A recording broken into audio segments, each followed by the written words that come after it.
बहादुर और सुंदर रानी।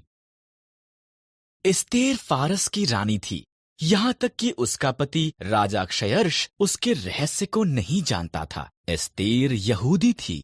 एस्तेर का रिश्तेदार मोर्दकै महल में कार्य करता था और उसकी देखभाल भी करता था।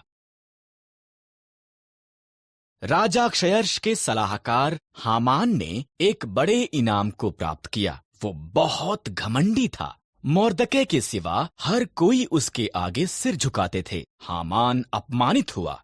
उसने मोर्दकै और सभी यहूदियों को मारने की प्रतिज्ञा की। हामान ने राजा के मन को बदल। हामान ने क्षयर्ष को बताया कि यहूदी खतरनाक थे और उन्हें मारना चाहिए। क्षयर्ष सहमत हो गया और उन्हें मारने की एक योजना बनाई। मोर्दकै डर गया था और रानी एस्तेर को ये संदेश भेजा। राजा के मन को बदल। मोर्दकै ने कहा, अगर मैं उसके निमंत्रण के बिना जाऊं तो वो मुझे भी मार देगा। एस्तेर ने जवाब दिया, शायद तो इसी पल के लिए रानी बनाई गई थी। मोर्दकै ने कहा।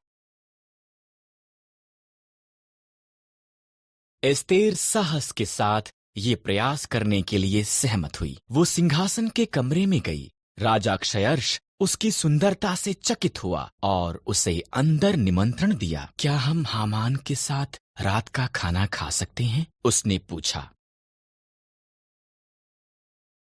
हामान उसके पिछले आंगन में एक बड़े खंभे का निर्माण कर रहा था। उसने इस पर मोर्दकै को मारने की योजना बनाई थी। तब राजा का निमंत्रण आया, इसलिए हामान रात के खाने के लिए महल में गया।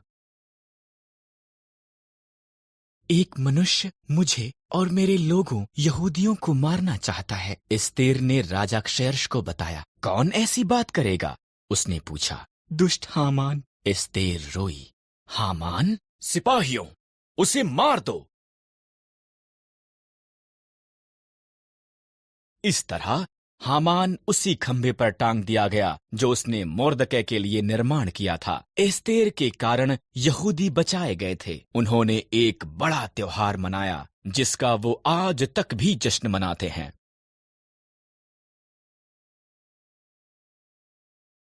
दीवार बनती है। नहम्याह फारस के राजा अंतर्क्षत्र का पियाऊ था।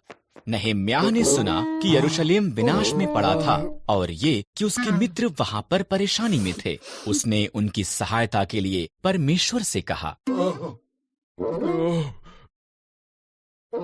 परमेश्वर ने राजा अंतरिक्ष, मेरे लोगों को जाने दो।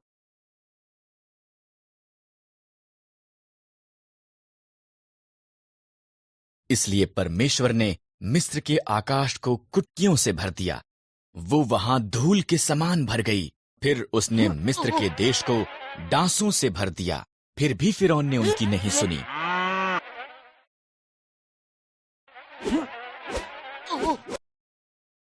इसलिए परमेश्वर ने मिस्र के जानवरों को मार दिया।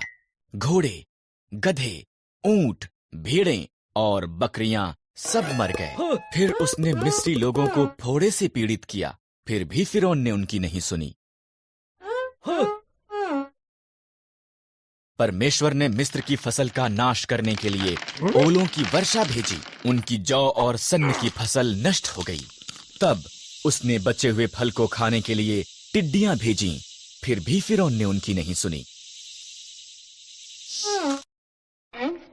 इसलिए परमेश्वर ने देश में अंधकार भेजा। फिर भी फिरौन ने उनकी नहीं सुनी। परमेश्वर ने कहा, मैं मिस्र में प्रत्येक पहिलौठों को मार दूंगा और सभी पशुओं के पहिलौठों को भी। मेरे लोग एक मेमने को मारें, उसे खाएं और उसके लहू को उनके द्वार की चौखट पर लगाएं। मैं लहू को देखूंगा और उनके घरों को छोड़ दूंगा। उनके बच्चे नहीं मरेंगे।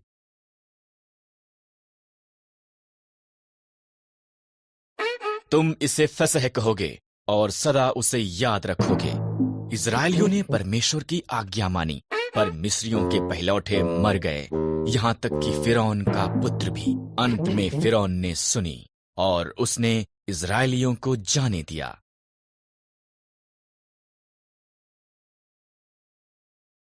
रात में एक आवाज।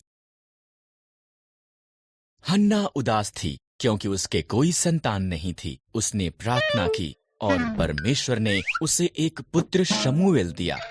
वो बहुत धन्यवादी थी, इसलिए उसने शमूएल को परमेश्वर की सेवा के लिए दे दिया।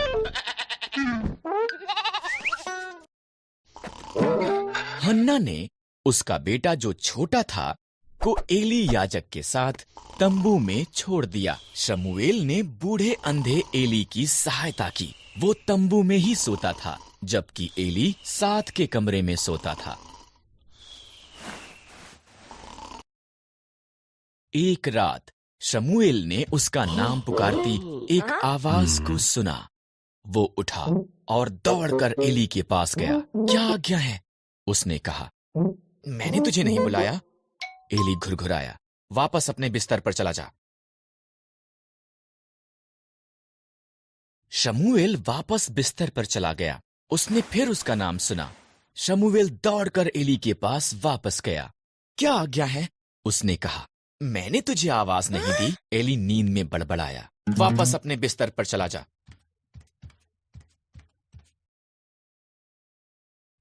शमूएल के तीसरी बार आवाज सुनने के बाद एली ने कहा, ये प्रभु था। अगर वो दोबारा आवाज लगाता है। एली ने कहा, कहना, प्रभु बोल, तेरा दास सुन रहा है। इस तरह शमूएल ने वैसा ही किया। शमूएल, परमेश्वर ने कहा, क्या तू मेरा नबी हो सकता है और वफादारी से मेरे शब्दों को मेरे लोगों तक पहुंचा सकता है? मैं कर सकता हूं। शमूएल ने कहा, और उसने अपने बूढ़े होने तक भी ये किया।